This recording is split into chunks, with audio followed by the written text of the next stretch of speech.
Salam hörmətli izləyicilər, Biləcəri Ploşada yaxın, Biləcəri İstirahət Parkının yaxınlığında belə bir 4 otaqdan ibarət 2 ailə yaşamaq üçün 2 otaq 1, 2 otaq 1 evimiz çıxıb satışa. Evin ilkin qiyməti 70.000 nəzərdə tutulub, qiymətdə razılaşmaq olar, təcili satılır. Sıra Qamlaş kanalına abunə olun ki, hər hansı bir videolar yüklənəndə sizlərə çatsın. Alana da satana da Allah xeyir versin.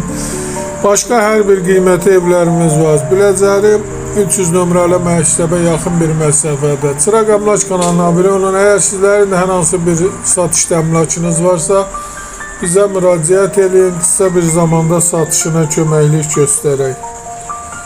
Sağ olun, Allah xeyir versin. İstənilən vaxt əlaqə saxlaya bilərsiniz.